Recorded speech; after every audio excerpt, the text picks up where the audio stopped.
welcome to episode 7 of All Talk No Balk. We're excited to have Matt Antonelli on as our special guest. I'm Heather.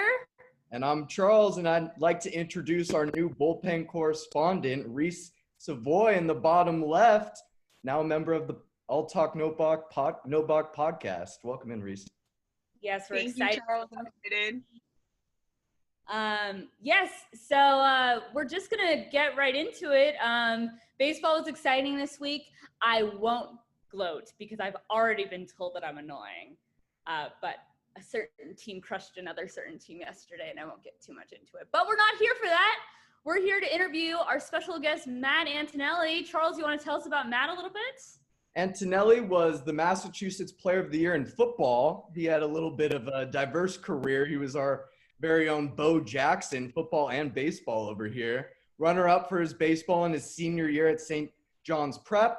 He attended Wake Forest University, where he displayed a very good plate discipline, walking 57 times as a sophomore, ranking 7th among collegiate hitters. Very impressive, Matt. He only struck out 38 times in 232 at-bats, and he played collegiate summer baseball for the Commodores in Falmouth, and he played for Cape Cod Baseball League there. So we're happy to have Matt on.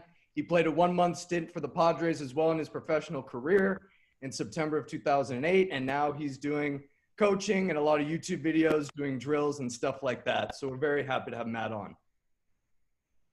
Thanks for having me. I appreciate it. I'm glad to be here. Thank you for coming in, Matt. So we got some questions for you, of course. We got to educate the people all about Mr. Antonelli. And our first question, very timely, very, I would say, on par with the situation we have going on right now, is how have you been handling your business and your overall life with COVID going on? Yeah, it's been really strange. So we're basically we go year round with our baseball facility and with our organization. So we have 11 teams of youth baseball players from 10 to 18 years old. And probably right around March 15th, we went from gearing up for our season on April 1st to just completely shut down, pretty much like Major League Baseball was. And so 3 months of being away from the field, and then we got lucky enough to get back on the field probably around the middle of June, middle to end of June. And we've been trying to cram in an entire baseball season in about a month and a half. So, I've got 40 games a week, I think, right now. But it's good to be outside. Kids are excited to play, and I'm happy to get out of the house a little bit. It's definitely a big adjustment, Matt. I don't know how the MLB has done it. I don't know how you are doing it. It's a lot of work. It's almost like you're in a minor league system right now, having no breaks. As we talked to our guest Craig last week, you guys are on a grind right now. And I honestly really appreciate, and it's an inspiration to your motivation, honestly. And, you've been motivated your entire career. You were a first-round draft pick. How did that feel to be a first-round draft pick, second baseman, and how was your 1-month stint with the Padres, if you can go into that? Sure. So, I would say from the time I was pretty young, probably 10, 11 years old, I had probably 2 goals in life. I wanted to either play in Major League Baseball or I wanted to play in the NHL. And so that was everything that I did as a kid was kind of geared to that. I guess I got lucky. I knew what I wanted to do when I was young. And, I got fortunate enough to be a decent baseball player. I really loved the game, working hard. And so, in 2006, after going to Wake Forest, I had the opportunity to get drafted by the Padres, and, just something to have something that you work towards your whole life and then finally get to that day and it happens. A little bit of a relief, but also excitement that I had a chance to fulfill my dreams. And, really too, when you get drafted, there's still such a long way until you get to the major leagues. Baseball's weird where, most did never get a chance to actually play in the major leagues. And so I got lucky enough to, I only played for probably a month. I think I had a year of major league time, but I was injured a lot and I was kind of up and down, bouncing between the minors and major leagues. But I was, I was very lucky to at least have a month of time in the major league, something I won't forget for sure.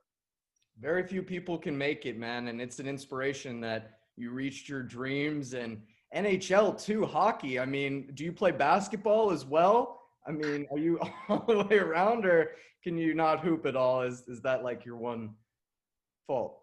So I played every sport. I played soccer, basketball, baseball, football. I mean, I played every sport you could play. I love basketball. I just wasn't very good at it. I couldn't. I mean, I think I played probably. I don't know. I played basketball in high school for. I couldn't play high school basketball because I played high school hockey, but I would play in like all these leagues. I'm probably the only player to ever play basketball for like 15 years and never score a point outside the paint. I could only lay the in. I could not shoot to save my life, and that's why I decided to not try to pursue an NBA career. Awesome, Matt. Well, your career, it did change in ways that I'm sure you never anticipated. What advice would you have for anyone kind of going through a similar situation, someone navigating through adulthood in terms of maybe, any obstacles that might arise or any major changes that they don't see coming? Yeah, sure. So the one weird thing about being a professional athlete is that you don't, your career is going to be short, but you don't really ever know when it's going to end. And so I was probably 29. I think I was around 29 or so when my career ended. And so I went from like I said, 10 or 12 to 29, thinking like, I just want to play baseball. And then it ended. And so I had to figure out, what do I do with the rest of my life? Because I didn't really have a backup plan. I didn't really know anything other than baseball.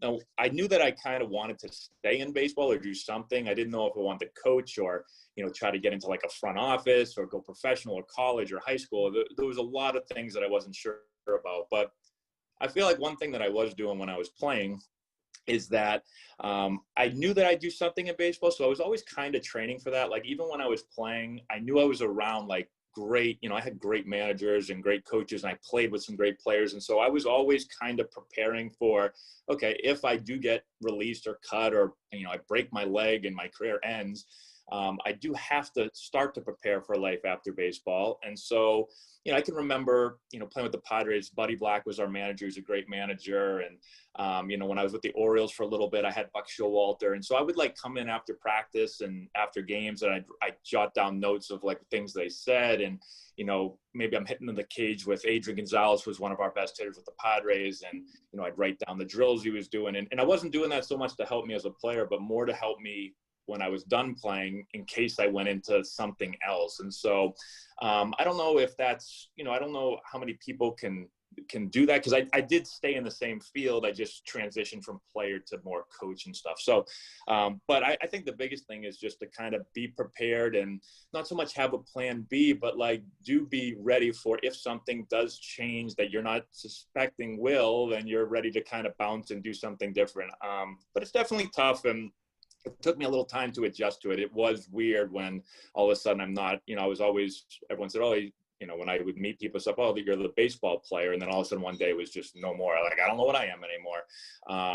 But yeah, be flexible and prepare as well as you can, I guess, would be the biggest things of advice I'd give. Absolutely. And as someone who's about to graduate college and also has no idea what I'm going to do with my life, I definitely appreciate that advice. And, now you are a coach. Kind of looking at the major leagues right now, the game is currently lacking any superstar second baseman. Are you aware of any up and coming guys who could kind of change the game in that way? Yeah, second base is a little bit weird because there are so many superstars, so many young, great players. I think baseball at this time has, sometimes people talk about how baseball doesn't have the superstars that other sports do. I think that the talent in Major League Baseball is unbelievable right now. It just doesn't happen to be as much at second base. Like the shortstop position is like maybe the deepest position in baseball. Same with third base. Like there's so many great infielders. But there's still like really solid second basemen in the major leagues. And there's young guys like, let's see, Nick Madrigal from the White Sox, who I think could be like a really good player. Maybe not like a superstar, but he just up and he never strikes out. He puts the ball in play. He's really good. You've got Brendan Rodgers from the Rockies, who's maybe more of a shortstop, but could play second. So like those are like guys that I think could be like really long-term players at the big league level. I don't know. Again, I don't know if they'll be superstars. But there's a couple guys in the big league. Jose Altuve, I know everyone kind of doesn't like him anymore because of everything that happened with the Astros, but like he's been an unbelievable second baseman. And then Ozzie Albies is one of my favorite young second basemen. I think is going to be awesome. Who else? Kevin Biggio is like a young player that I love with the Blue Jays. Toronto, yeah. Yeah, I like Kevin Biggio a lot, and Brandon Lau from the Rays. They don't get a ton of attention, but he's a nice young player. So Love the there's Rays. lots of guys. Yeah, there's again, maybe not the superstars, but I think that there are a lot of really solid players, and a lot of players for people to just gravitate towards. And I love, me personally, I don't really follow teams as much as I do players, so I do like to follow those guys, and I think they'll all have really good careers. Yeah. I mean, there's good players. I mean, I would name Corey Seager as somebody that would eventually become a second baseman, likely, due to his like injury history, as another guy that could be a star at that position. Sure. So we want to talk about your career as a YouTuber, because you're such a successful YouTuber, and you have hundreds of thousands of subscribers. So how did you kind of carry that passion from player to coach or mentor or advisor to YouTube star? Talk about that a little bit. Yeah, so YouTube kind of started as a way, when I was still playing, my dad was a coach. He was coaching youth baseball, and I'd go to his practices and like try to, just kind of teach the player stuff I was learning at the professional level. And YouTube was, I don't know, big, and I was like, this is interesting. Maybe I'll just throw up some instructional videos, help out our players. That's how it kind of started. And then it was probably a couple of years ago. I mean, for the first 8-9 years, I think I had like 10,000 subscribers, which was good, but I was like, I don't think it's ever going to be huge.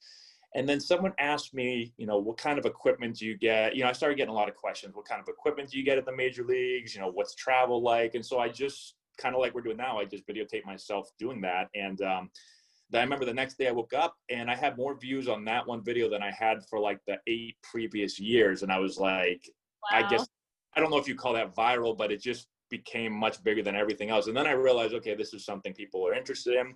And that's when the channel went from, 10,000 subscribers to now, almost, I don't know what we're at now, 155 or something like that, 1,000 subscribers. So it wasn't like I had this great idea, or, I did anything special. I just answered what people wanted, and luckily people enjoyed it. There wasn't really a whole lot of people out doing it at that time. Now, YouTube and all social media, there's a lot more major league players on there now, but when I was doing it, nobody was really on social media. It wasn't popular. So that helped too, being one of the earlier guys. But that was really it. I just love baseball. I love talking about it. I love trying to teach the game. Love giving, inside stuff that maybe not everyone knows what goes on in the clubhouse and, on the plane and those type of things. And so people seem to.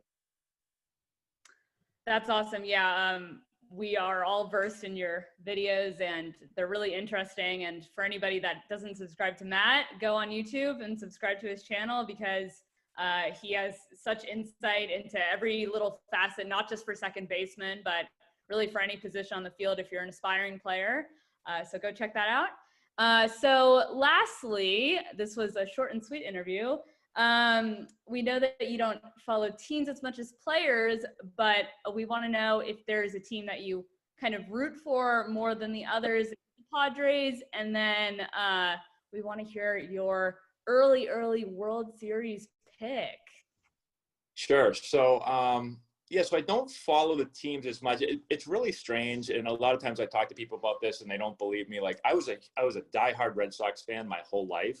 I got drafted by the Padres, but I still would try to follow the Red Sox that first year. But then slowly, you start playing so much, and then I'm competing against the other teams, and then you get released and all this stuff happens. And then you hear people say like, oh, baseball is, you've learned it's a business, and it does feel a little different. I just kind of stopped following the Red Sox, and I'm trying to get back into it now a little bit more because, my son likes to watch the games and stuff. Okay, so let me think again. Let's see. What was the question before the World Series question? I know there was another question before that, and I can't remember where. Root for more than. Oh, yeah, that's right. You don't need to.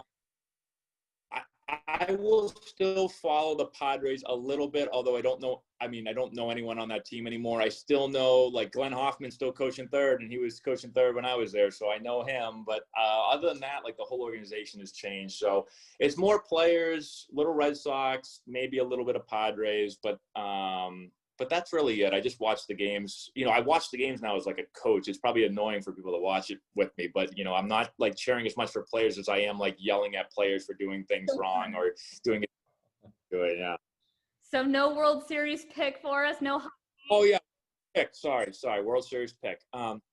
Well, this is going to be the boringest pick of all time because I did this back in, I don't know, March or February. Basically, once Mookie Betts got traded to the Dodgers and my son's favorite player is Mookie Betts, I said the Dodgers have to win. I said they have so much depth and you add one of the best players to already one of the best lineups. Like, I don't know how you get through that lineup. And then I was going to pick the Yankees before them. Again, that's easy pick, but the Yankees with Garrett Cole and then with their power. But I'm still going to stick with the Dodgers just because, I mean, how many times can you go to a World Series and not win? They've got to eventually win. And so those are, I know, I'm sorry. I didn't know you were a Dodgers fan, but I figured you were when you started talking about. Yeah, I'm a Dodger fan, diehard. Actually, we all live in Southern California, but Charles and I live in LA. But Charles has chosen the road less taken and is an Angels fan. And then Reese over here is a little Padres fan. So yesterday was a good day for one of us. Well, the Padres are very exciting. I like watching them. I think they're going to be they are good. I think they're going to be really good. Did you hear that? He said the Padres are good. Are you listening? Is that right?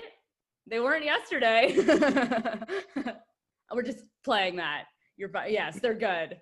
They're young. I hear you. And I will say this, like, watching the other games and stuff, and I've been trying to follow even though I'm super busy, but, like, I still think I don't think it's a lock that, it's going to be a crazy season. So I still think, like, teams like the Rays and the A's where no one really talks about them, I think they're both really good. Like, World Series, I wouldn't. The A's, yeah.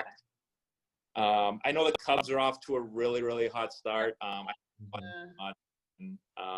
And then the Twins can really hit, and they've got better pitching and stuff. So, like, I don't know, there's going to be a lot of good, a lot of solid teams in it. But I'll stick with the Dodgers just because, I don't know, they're good. Well, Matt, we like you even more now than we did 20 minutes ago. So I'll take a rest on this season for the Red Sox, Matt. I think that the other teams that they have right now, even the Orioles are heating up. So I don't think it's their year, unfortunately. I give them another year. But you got World Series in the last couple of years, so you can't be too upset. Yeah, just won one yesterday or something. So we're good.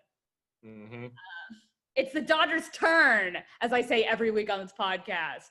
It's been like 3+ decades. I love that A's pick, though, Matt. I think that they got solid pitching. The A's have really solid pitching this year with Montes. I don't know where their pitching came from, but they're really dealing right now, and I didn't see that coming, to be honest. I didn't see the A's as a top team, but, Vegas knew they had them at number 8 chance to win the World Series, and I guess Vegas always knows, and they had the Twins at number 6, so you're hitting some top teams, Matt. I appreciate that, man. But I appreciate this interview, and now it's time for your favorite segment and ours. This is Your Take, Our Take.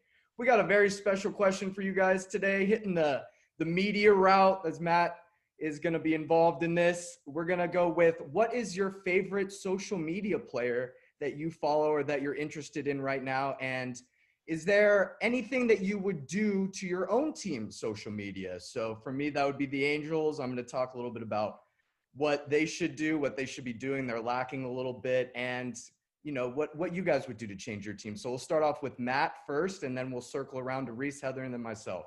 So Matt, why don't you go ahead and start us off? Sure. So player that I follow, I mean, I know some people like this guy a lot. Some people might not. I follow Trevor Bauer's stuff a lot online because I think that he's just really authentic. He doesn't care what you think. He just tells you, how it is. And I think he gives really good insight into, behind the scenes stuff. And for teams, I don't really follow, like I said, I don't follow the Red Sox stuff and all that, but I would like teams to give more behind the scenes stuff with players, Sometimes players feel uncomfortable like saying the wrong thing, and it Bauer's the opposite. I really like that, and I think that if more teams showed players, let us know the players a little bit closer, and maybe I don't know. I just think there's so much cool stuff you could do with what they're doing in the batting cage, and what how pitchers are getting ready to play, and maybe what they're thinking about, what they're like. There's just so much stuff that they could probably continue to do, and they are doing a better job than a few years ago. So that's my take. Or even just a fun night bowling. I totally agree, Matt. We don't know these players on a personal level, especially on their team page. And I would love to see Cody and Pollock and Mookie out at like a Lucky Strike or something like that. That would be hilarious. So I think that we should get a little bit more of that. Yeah, that's a good example. Okay, Reese, what about you? So for the player, Noah Syndergaard, I love his Twitter. It's so funny. He had that whole stint with the Mets mascot going on, which was hilarious. So I think his content's really good, definitely entertaining.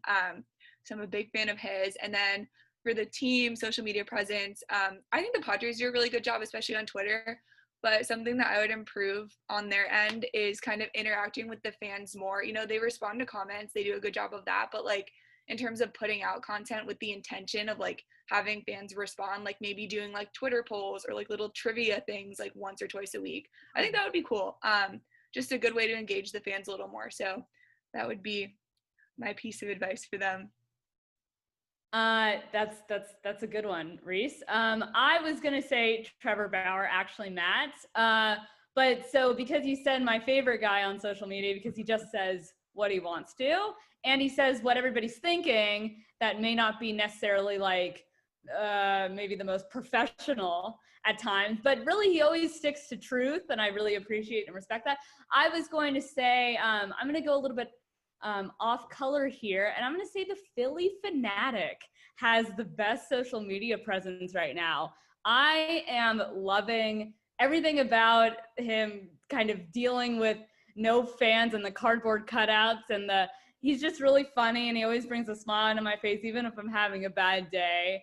And he just kind of knows how to mess with people. Of course, the famous Philly Fanatic Tommy Lasorda fight from many, many years ago is one of my favorite videos that I've ever seen online. So, I love the Philly Fanatic. I think the bullpen is going to write a piece on the mascots and how they're dealing with COVID, but I think he's really funny, and I love anytime there's a video by Fox Sports or MLB on Twitter or Instagram. And then as far as the Dodgers social media, I think they do a great job. They always come up with clever captions, which I appreciate. And they're very timely with videos as far as if a home run is hit, or 5 in the case of yesterday. Sorry, Reese. 5, 6, who knows? Enough. And, I appreciate that. I don't, what I would say in terms of their online presence, I wish they posted more. I'm a nerd, and I wish they posted more of the player press conferences that they do at the end of games. I wish that we could see the full interview instead of just a clip. I'm not sure why they only post maybe 2 or 3 minutes of like a 7-minute long interview, because I really like to hear what Dave Roberts and the players have to say at the end of games and also at the beginning of games. The pregame interviews. So especially if it's like an interesting game. So that I would say, and then also posting more, if it's like an offensive highlight, they tend to go for the home run, but I like to see all the offensive highlights. So those are my 2 notes, but otherwise the Dodgers do a great job, and they're on Instagram too. Their presence is strong.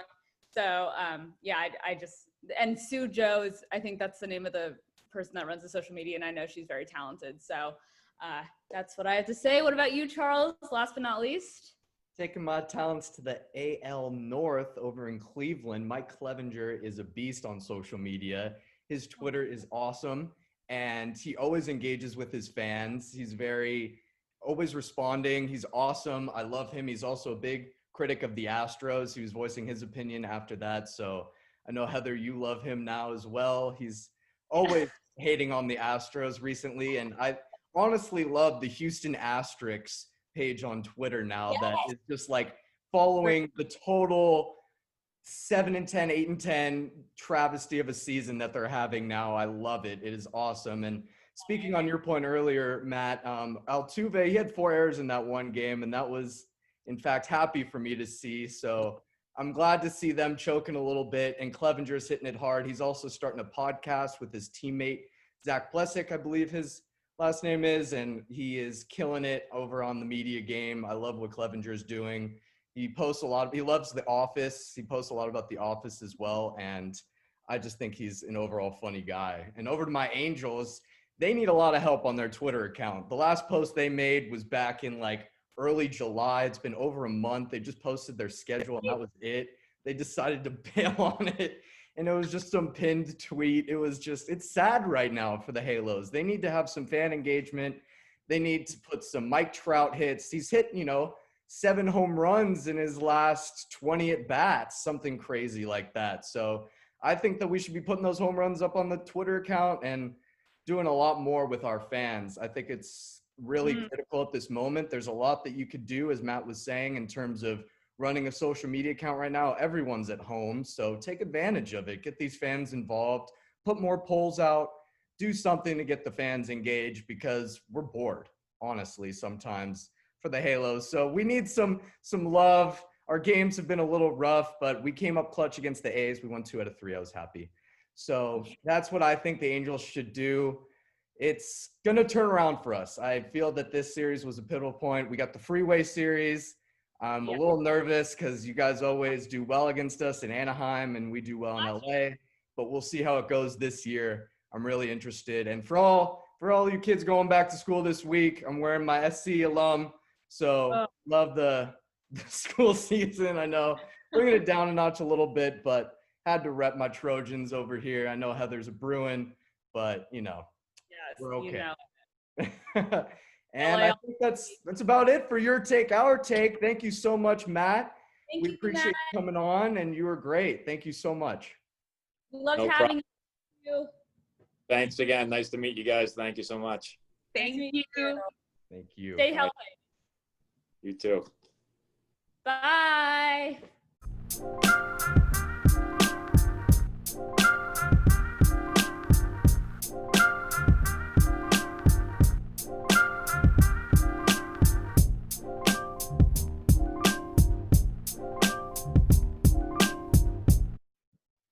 That's it for us here at All Talk No Balk. Thank you guys so much for joining us. And thank you to our new bullpen correspondent, Reese Savoy. Great as always these past couple of weeks. And we'd like to thank our guest, Matt Antonelli. Thank you for coming on. You're always welcome back. As Heather said, you are a big fish so far, and we loved having you on the podcast. Great information. And make sure to go follow Matt. Subscribe to his YouTube.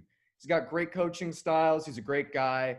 And he's a great fan now of the bullpen. So we were happy to have him on. Friend of the pod.